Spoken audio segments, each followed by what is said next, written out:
So, you want to get into 3D printing. Well, of course, there are a lot of technical things you need to consider before getting into 3D printing. But as with most hobbies and other, basically everything in this world, there's an infinite pool of knowledge that you can dive into and can get super overwhelming really fast. So you gotta start with the basics, get a foundation, don't worry about the intricacies, and then slowly build your knowledge base on top of the knowledge you already have. Just like speaking another language or learning how to ride a bike. You can't learn all the cool fancy tricks and understand everything until you have your foundation.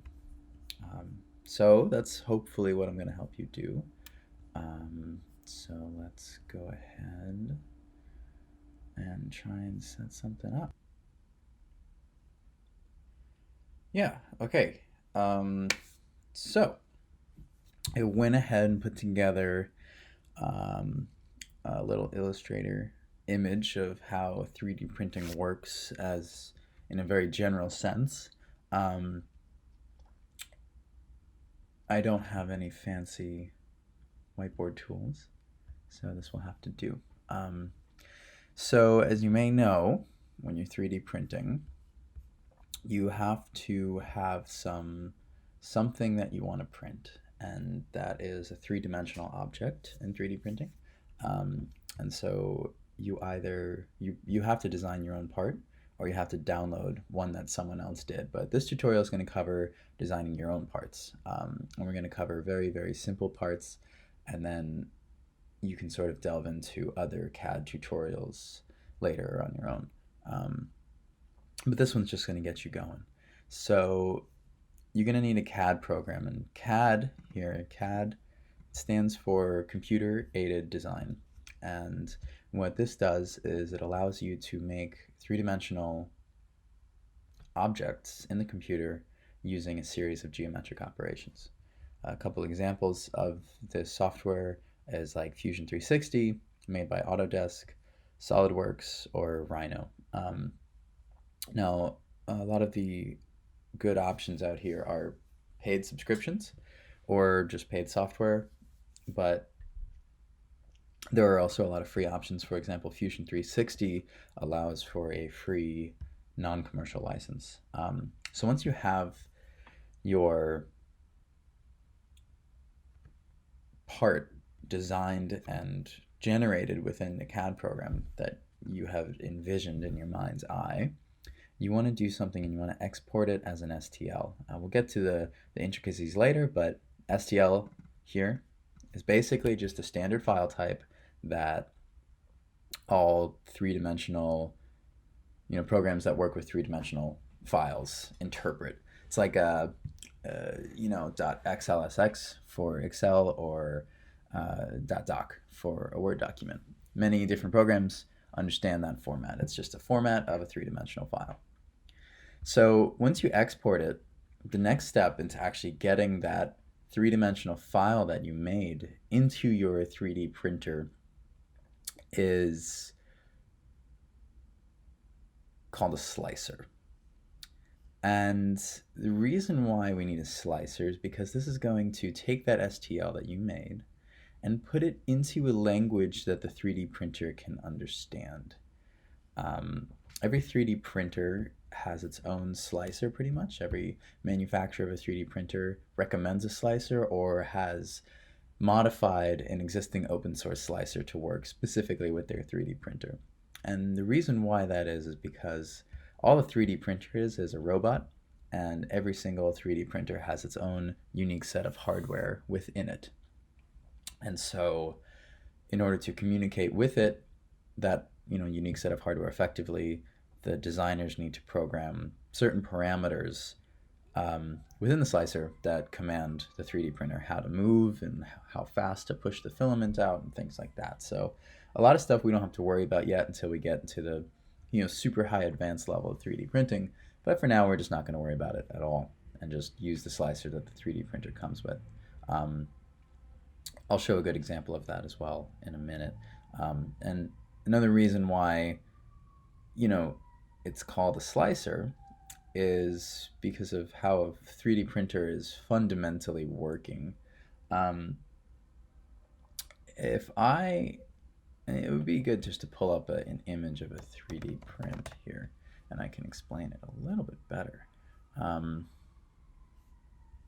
Let's see. No, let's go 3D print layers, and I'll explain that in a second here. So this is an example, oops, of a 3D print, okay? And thank you, simplify3d.com, for your image. But basically what's happening is we have this three-dimensional part we designed in our CAD software, and then we put it into our slicer. What the slicer is going to do is it's going to cut that three-dimensional part into tiny slices, 1, 2, 3, 4, from the bottom up. 1 slice, 2 slice, 3 slice, 4 slice, 5 slice.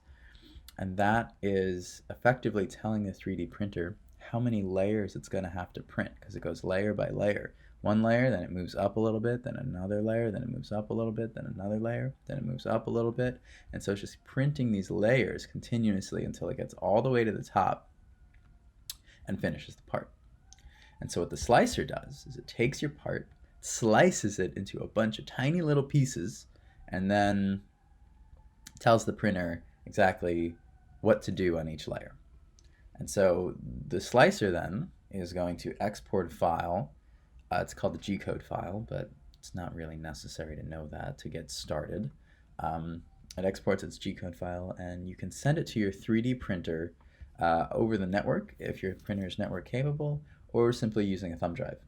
You put the file, the slicer exported, on a thumb drive, then you put the thumb drive in your printer, and you click Start Print on your printer. And that's how you get started in a very high-level way with 3D printing. There's a lot more that goes into it, and we can explain layer heights and the other settings of the slicer in a minute. But that's basically the high-level fundamental workings of how to 3D print.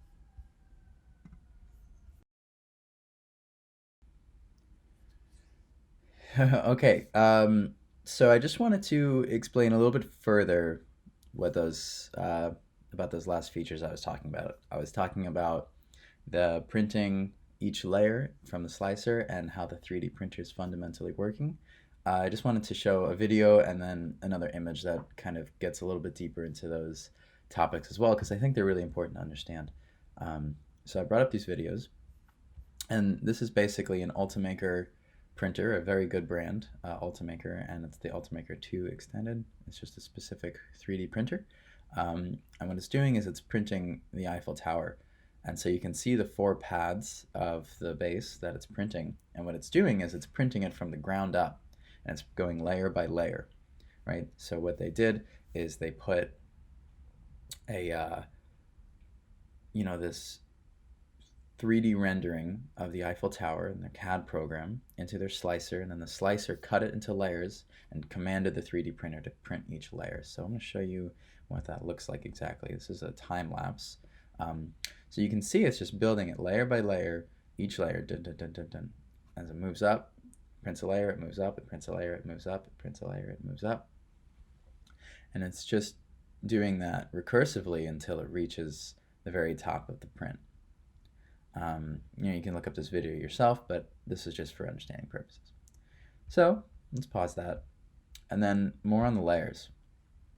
This is a zoomed in rendering of what 3D printing layers might look like. On the left, we have really thick layers, and on the right, we have really thin layers.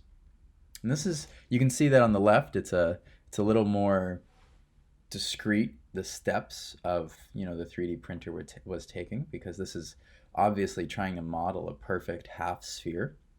We're in the physical world and not in software, so we can't actually have a continuous surface.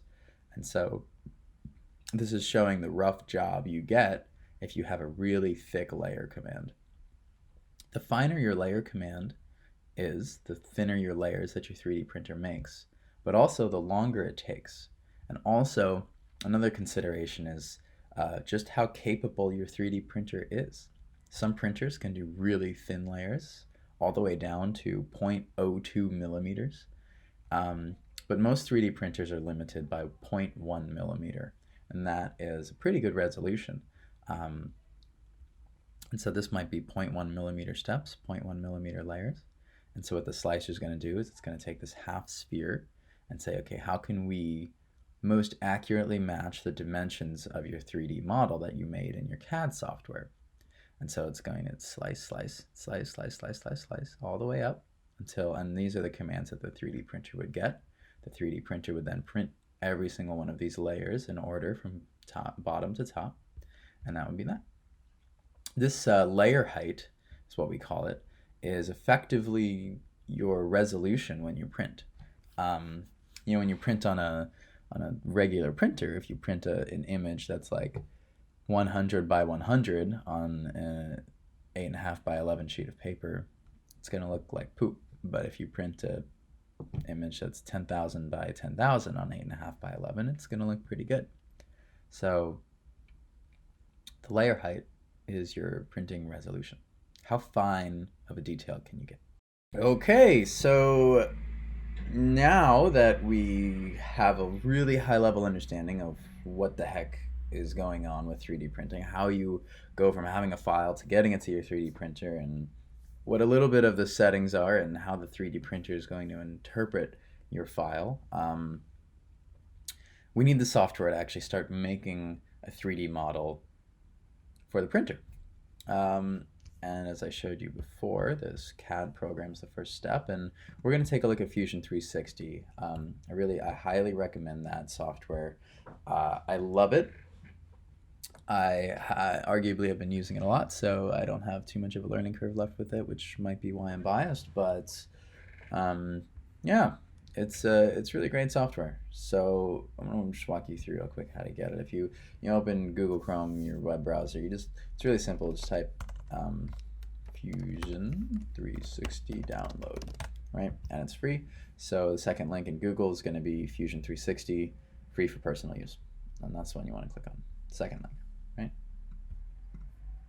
Okay, so let's do that.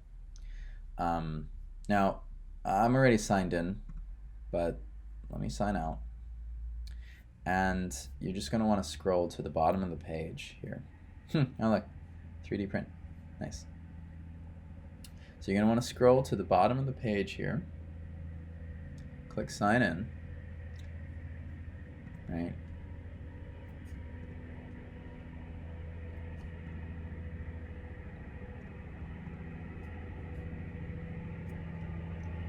Okay.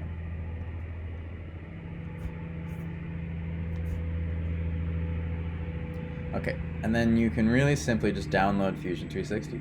You click that download link, and right here you just download it, and then you have Fusion 360. Walk yourself through the installation steps and things like that. And I've taken the liberty to already have done all of that, so we can open up Fusion 360 now, much like how cooking shows simply make things appear in the oven.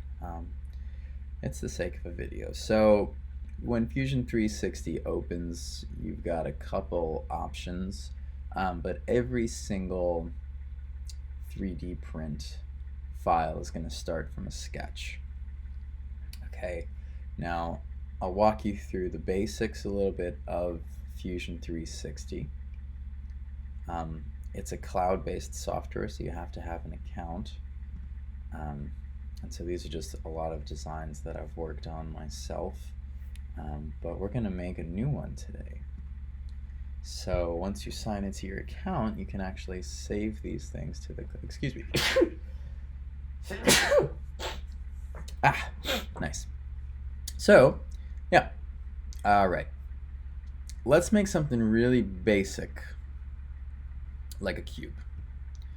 So we're going to go to this create sketch here. As I said, that's the first step in any single, 3D printing operation, or any 3D design operation in Fusion 360 for that matter, because all CAD is going to be a series of geometrical operations. And what I mean by that, we have a few 3D tools we'll play around with that I'll show you. And once you learn how they are, like what they are and how they work, then you'll start to think in terms of the program and be able to make cool, more complex things. So to make our cube, as you can imagine, you have to imagine what it looks like projected onto a 2D plane, which is just a square. If you look at it from a bird's eye view perfectly, what shape do you see, right? So you click, let me show you that again. When you make a sketch, you have three options, and these are your construction planes, okay? Your tool down here, this orbit tool at the bottom, you can click that, and you can click and drag around to change your view, like that, to change your perspective. But you can also just use this cube in the top right and choose predefined camera positions. I have like this one, I can do that one, I'm gonna look straight up top. I can rotate by 90 degrees about that axis, and I can even rotate 90 degrees about that axis. And I can click on the cube itself and drag it around arbitrarily. I prefer the orbit tool.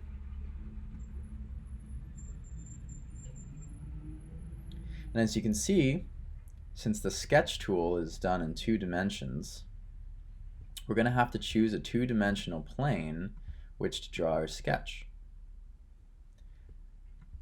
It's pretty inconsequential when we're just making a cube, but when we're doing more complex designs, that's going to be really important. Don't worry about that for now, though. Let's just make our pretty little cube. So whenever you want to deselect a tool, you just click Escape, and then I can choose my pan tool, and that's going to actually move me around with the same perspective on the object. That's important when you want to change your view when you're really zoomed in on something. I've got a nice trackpad here, so I'm just pinch zooming. But if you want to zoom without a trackpad, you just click the zoom button. You can click, drag up, or drag down. Drag up, drag down. Those are the basic functionalities of how you're going to interact with the software. How your view can change and things like that. So, as I said, I'm using the trackpad, so I'm not going to be using those tools explicitly, but without a trackpad, those are your options. Okay. Another thing to consider is your document settings tab here on the top left. Document settings is going to dictate what units you're working in. And so right now you can see it's in millimeters. When you're 3D printing, you should stay in millimeters because all of the settings in the slicer, like the layer height, the resolution, it's all millimeters. It's all metric. So I'm going to stay in millimeters. Now, if we go back to creating our sketch, I want to make it on the plane that is X and Y. Okay. You can see 25, 50, 25, 50, 75, 100. That's a standard grid, and that represents millimeters because my document settings are in millimeters. So with the basics, let's go ahead and make ourselves a cube. If you look in the top left panel here, you'll see I have a couple operations. I've got an arc, sketch dimension, mirror, spline, circle, rectangle, line, just a few. If you click create, you get a whole slew of things as well as sub options. I can have a center rectangle, a 3-point rectangle, 2-point rectangle. There's a lot of options, but I gotta say the ones that I only used while starting were line, rectangle, and circle. That's pretty much all you're going to need to use. Sketch dimension comes in handy, but we'll wait till we get a little bit more advanced. Remember, we're just starting out. You don't need to understand what the heck any of this stuff is. It will come with time. Do not worry about it.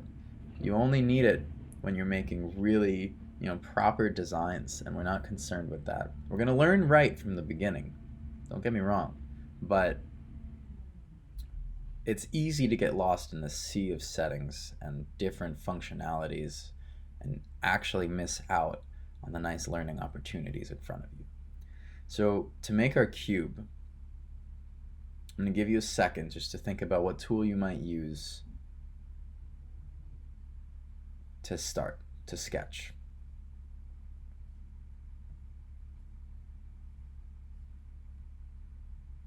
Hint, hint. So yeah, you guessed right. It's the rectangle.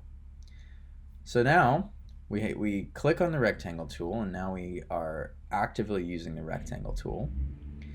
And you can see if I hold it in one place, it says place the first corner. So I like to start in the origin. So I click.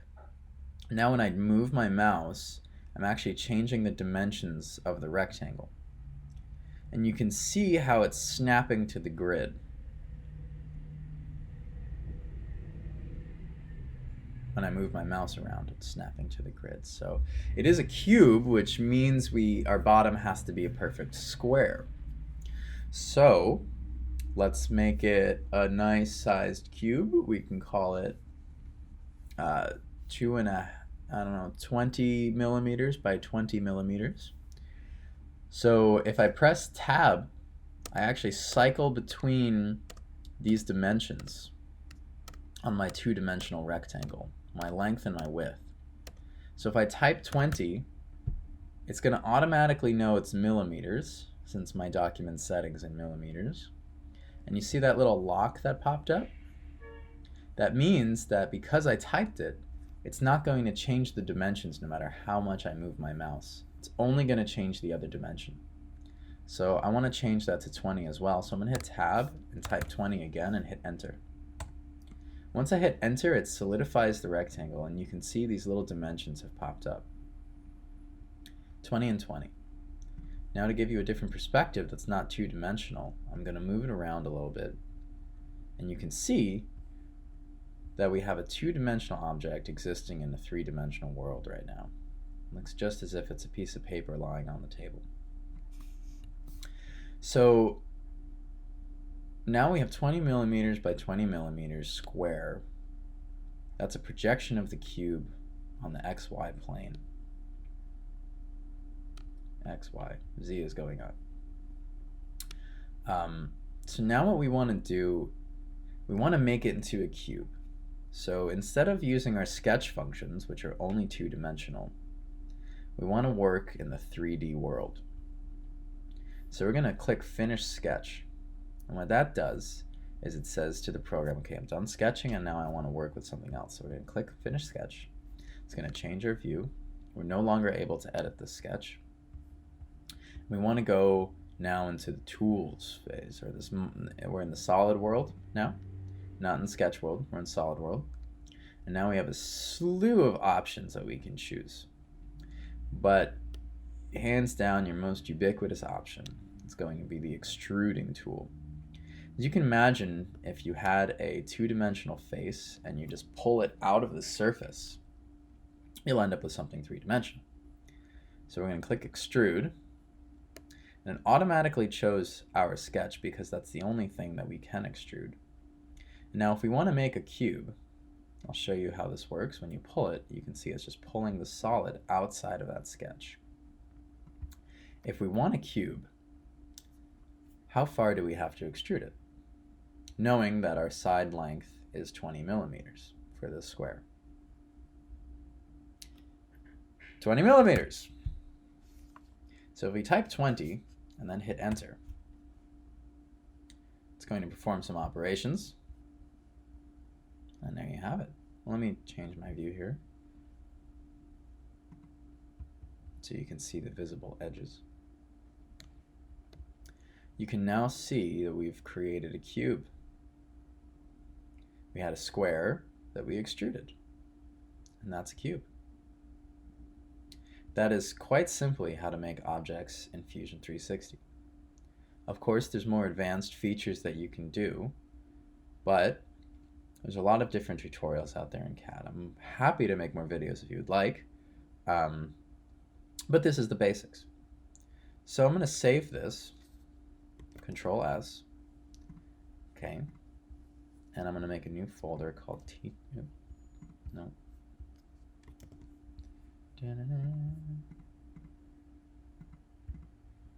Oh, a new project, right? We'll call it Teachong, obviously. And we're going to call this Cube. And we're going to save it. Now, on the go,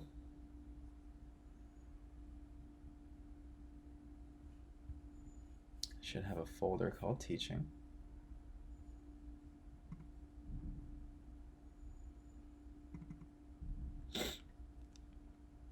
And then there's Cube right there. Fusion 360 is really nice because you have all of your access to everything on the go, on the cloud, and it all saves it and updates it. You can even get an app on your phone that lets you view your 3D files. So now that we have our cube, oh, but also another note on that is don't be alarmed if you don't like the cloud for whatever reason. You can work locally. Just save your files locally and don't actually save them on the cloud. That's possible as well. So there you go. There. All right. So now let's take a look at our list. We have the CAD program beginning super high level functionality taken care of. Now in Fusion 360, considering this STL export, I'm going to show you, excuse me, sneeze. I'm going to show you two different ways to get your three-dimensional file from your CAD program to your slicer, using Fusion 360, that is. Okay. And then I'm going to talk a little bit about my slicer first. So the slicer I have, it's called Ultimaker Cura. Cura is an open source slicing program, and companies can take it and modify it to work with their 3D printer. So I was mentioning before, each 3D printer has its own slicer. So since I primarily work with the Ultimaker 3, just a type of 3D printer, they supplied me with a program. I downloaded it and installed it, and you'll have to do the same, and then you just keep it open. So Ultimaker Cura. This is basically what the software looks like. If I scroll down, it zooms out. If I scroll up, it zooms in. If I hold shift and click and move around, I pan.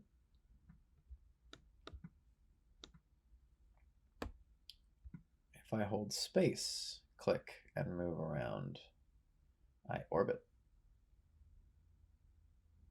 Shift, click, pan, space plus click, orbit. Zooming in and out, scrolling. It's as simple as that. Now, it doesn't do us much good without an actual part inside of this. So to get the part into the slicer, I'm going to show you two different ways to do that. So let's open up Fusion 360, and we still have our lovely cube inside of it. What we're going to do is to export this as an STL. There's this tab here. You got Origin, Bodies, and Sketches. Click on the Bodies tab to expand it, this little arrow to the left of it. And then click on the body. Body 1 is our only option since this is the only body, three-dimensional body, and as you can see, it became highlighted in blue. So what we're going to do is we're going to right-click on the body, and then you'll see this option here that says Save as STL. We're going to do that. Save as STL. Don't worry about these options. Just click OK. We're going to choose where to put it. I'm going to put it on the desktop. Body 1, STL is fine. Save. Then we're going to minimize this window now. You can see body 1, STL is here. And if I want to, I believe I can just click and drag. Now, I'm going to scroll up, hold shift, click to pan, space and click will orbit around the part. You can see we've placed an object inside the printing bed. The slicer represents the printing bed here, this grid that you see, as well as the printing volume, which is this extruded square that you see. This is the total, these are your boundaries for printing. Our part cannot ever go outside these boundaries. And our part also can't go on these gray spots. Even though it's on the build plate, the 3D printer needs this space reserved for its movements. Now, I'm going to delete this. Click on it, and I'm going to hit the delete button. I can't do that, so I'm going to right click and click delete selected model. Okay. Now I'm going to show you the other way to get it in using Fusion 360. So the other way to 3D print using Fusion 360 is simply again to select the body, File, 3D print, and click OK. You can see the part immediately pops up into Cura. The reason why that is, let me try this operation again, is because I have my chosen print utility, Cura. When you install yours, it will pop up here as well. Refinement, always high. I'm going to click cancel because I don't want to put another one in there. Before you click, send to the 3D printing utility in Fusion 360, you want to make sure your 3D printing program is open. If it's not, Fusion 360 will give you an error. I do that almost every other time. It's simple. You just open your printing utility and then you try the operation again. So now we have a couple of options inside of the slicer. If we click on our part, we have these red, green, and blue lines show up. That means we can move it along the X or the Y axis. We can also move it up on the Z axis, but I don't recommend it. As a standard, Cura will drop your parts onto the build plate automatically. You can see I click on the Z axis and I pull it upwards and I let go, it puts it back on the build plate immediately. Now, there's also a scaling operation. I do not use this because when I print things, I want them to be the dimensions that I specified in my CAD program. But if you're printing, say, a dinosaur that you downloaded from Thingiverse and you just want to make a bigger dinosaur, you can make sure that uniform scaling is checked so that we're scaling along all of the axes the same amount. Click on one of the axes and you can drag it up or down. You can see the whole cube gets bigger equally. And again, it drags it back onto the build plate where it needs to be. Another option that we have is rotation.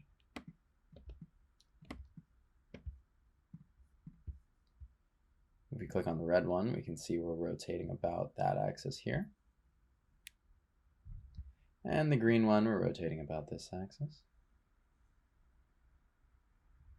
And of course, the blue one, rotating about the z-axis.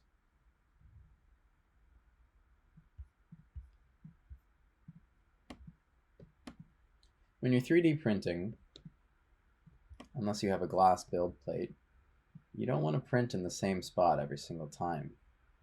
Residue buildup and the build plate can actually wear out itself. So I like to move my parts around from time to time. But this movement option is really going to be your best friend. Now, These are your interaction settings. The other options you have include the filament you want to use. Now this is an Ultimaker 3, so we have 2 extruders, meaning we can push out regular plastic and then support filament. Don't worry about that yet. Those will be preset. What's really important is that we have 800 billion settings here, and you'll lose your mind if you try and look at all of them. So there are 3 exactly that we need to look at. 3 and only 3. The first one's quality. And within quality, only worry about layer height. As you remember, layer height is the one I was telling you about earlier, which is equivalent to the resolution of the print. 0.1 millimeter is, well, let's start with 0.2 millimeters because I have a demonstration. This is the only line in here that you should be worrying about is layer height. Ignore everything else for now because we're starting out. Ignore shell. Infill is rather important. Infill is basically telling the printer how solid the inside of the part you want it to be. A nice baseline for parts that don't have to be strong is 20%. We'll talk about a little bit more about infill after we slice it, and you can see what infill exactly is. Right now, don't concern yourself with it too much. The next thing we want to concern ourselves with is support. Always click Generate Support, or have support being generated until you can learn when you don't need it. Supporting material is like the scaffold of a 3D print. Whenever there's overhang of a part, it'll print support from the bottom up to support it when it gets there, when the print gets there. I'll give you a demonstration in a little bit of what support is. And the last thing you want to worry about, I said 3, but it's actually 4, is build plate adhesion. Build plate adhesion is to make sure that your part is actually sticking to the build plate. As you can imagine, if I have a part that's really tall but very thin on the bottom, it's not going to stick very well. So I give it a brim. A brim is going to be excess material that gets printed around the base, or the perimeter of the base, to hold it onto the build plate better. It gives it a little bit more surface area. A raft is something where the printer prints an actual raft, a small, 10 or so layers of material. It's printing your part on a raft so that the plastic adheres to the plastic, rather than having to adhere to the build plate. You would build a raft for really very, very small parts. For most of the time, the brim is going to be what you want. So now with our quality at 0.2%, I'm going to slice it. You can see down in the bottom, it's going to take 1 hour and 6 minutes to print, and it's going to take 2.3 meters of spool. It's good to keep track of that, so you know how much spool is left to know if your print will be successful or run out of spool midway. So now with it sliced, in Cura specifically, we can go into preview mode. Almost every single slicer has a preview mode, but it might not be in the top middle here like it is. Preview mode shows a true representation of what your part is going to look like after it's done printing. We're able to see the layers, the individual layers that the slicer has prepared. We're also able to see this at the bottom. That is not part of the cube at all. It's simply one layer printed around the perimeter of the cube just to make sure it stays on the build plate better. That is the brim. Now, this dial or slider on the right here actually lets us look at each individual layer. There are 172 layers in total. So if I click on this ball and drag down, 171, you can see that we're actually getting rid of each layer and we're looking at a section view, cross-sectional view of the print. You might be wondering what all these triangles are. Now, remember the setting the second setting we were talking about, this infill setting, 20%. That means that only 20%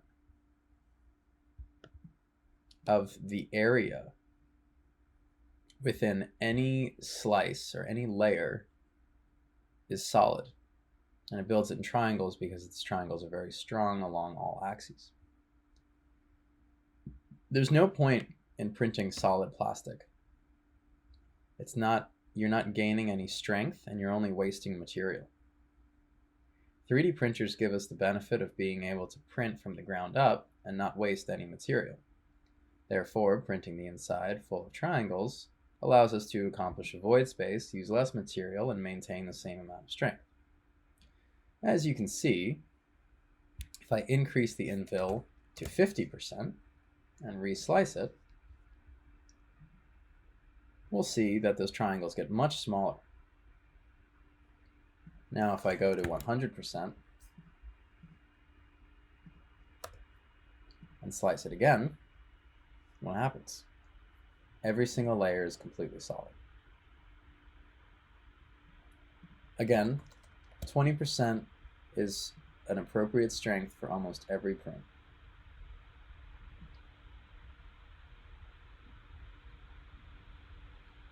If you're printing for strength in mechanical systems, you might increase it, and in some instances you might want to use 100%. But for now we're starting out and we're learning 3D printing, so stick with 20%.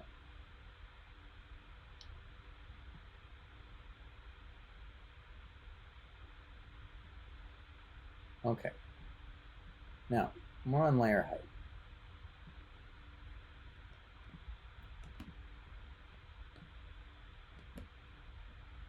Let's zoom in and let's go to 0.1 millimeters. Keep in mind the last print was going to take 1 hour and 6 minutes. This one is taking 1 hour and 37 minutes. This white filament here is support, and using my best judgment, I know we don't need support here because this is a cube. There's no reason why we should need support, so I'm going to turn support off.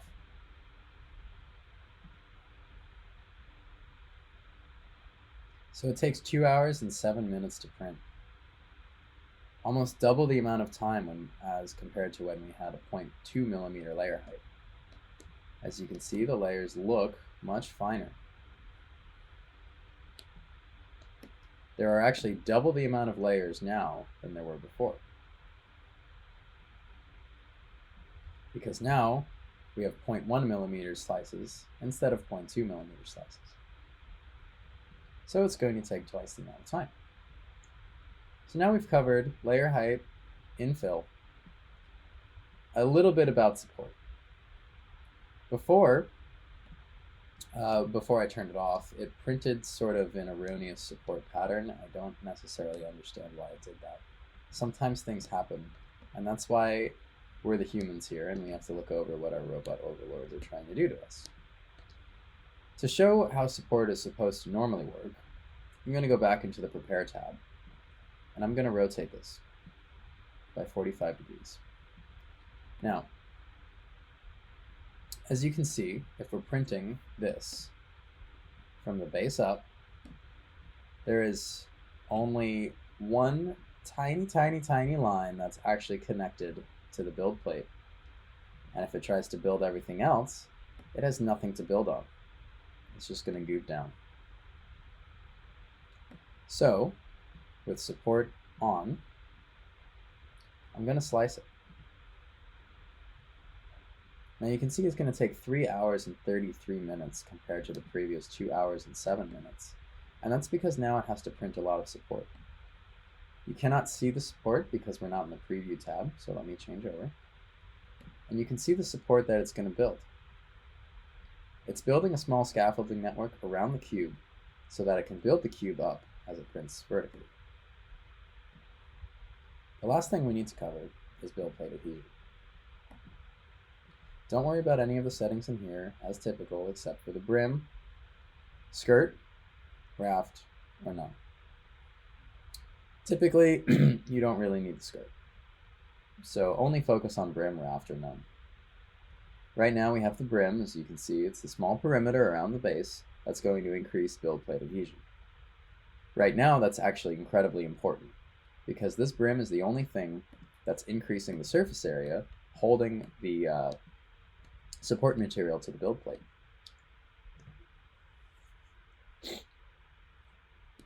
Okay, now let's turn it off.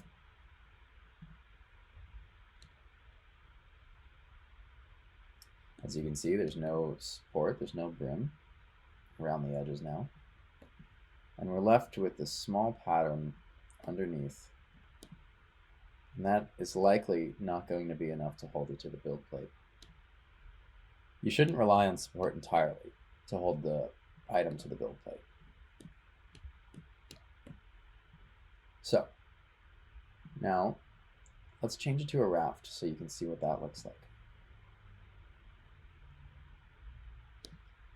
As you can see, it moved the whole part up, and it's actually building 3 or 4 layers of this raft to build the part on top of. So you can see there's no support that's actually touching the base now. It's entirely the raft, and it's building everything on top of that raft. This can help if your build plate is broken, needs to be replaced, or you're building really tiny parts that have truly no hope of adhering to the build plate, even with the brim. So let's change it back to the brim.